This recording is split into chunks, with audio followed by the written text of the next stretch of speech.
Hey everyone. Sorry I can't be there with you all today.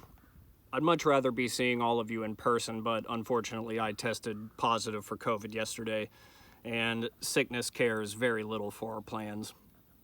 For those of you who don't know me, my name is Britton. Cameron and I were friends for 18 years, and it's impossible to summarize the impact his friendship had on my life. Over that time, he and I went through all the ups and downs that are to be expected in any life worth living. At various points, Cameron was my best friend, my bandmate, my roommate, occasionally even my enemy, but always my brother and Gemini twin.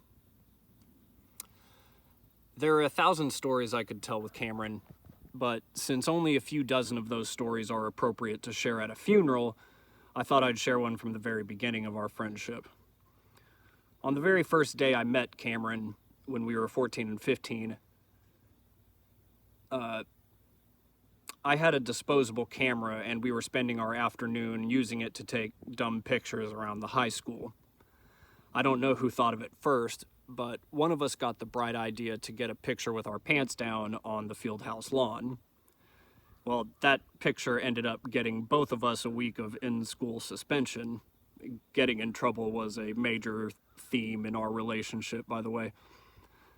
But during that week, he and I talked and hung out every day and immediately became very close friends. He had gone in a day earlier than I had, so at the end of the week, his suspension was over while I had one more day to go.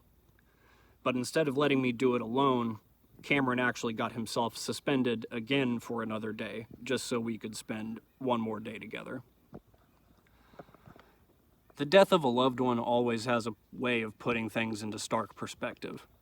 It reminds us not only of how precious and invaluable life is, but also how fragile and fleeting it is as well. And in those terrible moments where someone is taken from us far too soon, those of us who are left behind in this world are left struggling to find meaning in the tragedy, some semblance of a silver lining. And to be honest, I don't have any idea what that greater meaning might be. I don't think there's any lesson to glean from this that we couldn't have learned with him still being here with us. But it's all we can do, and I truly believe it's what we must do.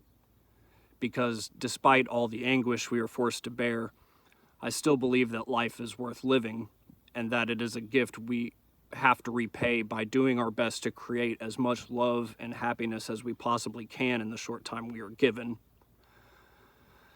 So if there's anything to learn from Cameron's passing, it's that none of this is guaranteed.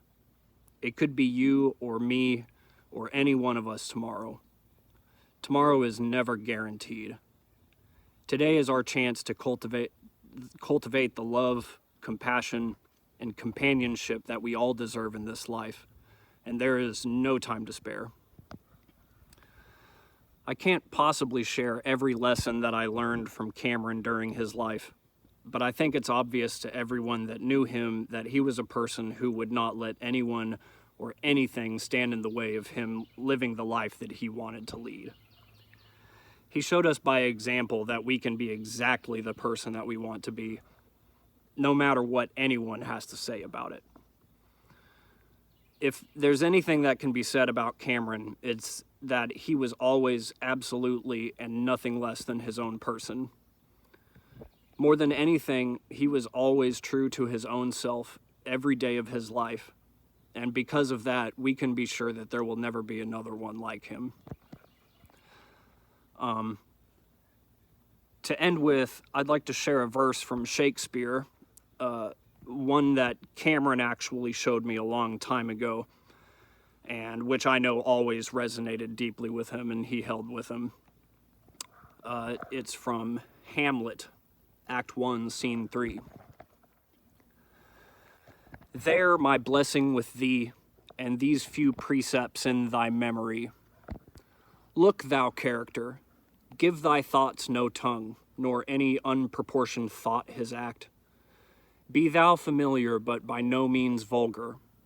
Those friends thou hast, and their adoption tried, grapple them unto thy soul with hoops of steel, But do not dull thy palm with entertainment of each new-hatched, unfledged courage.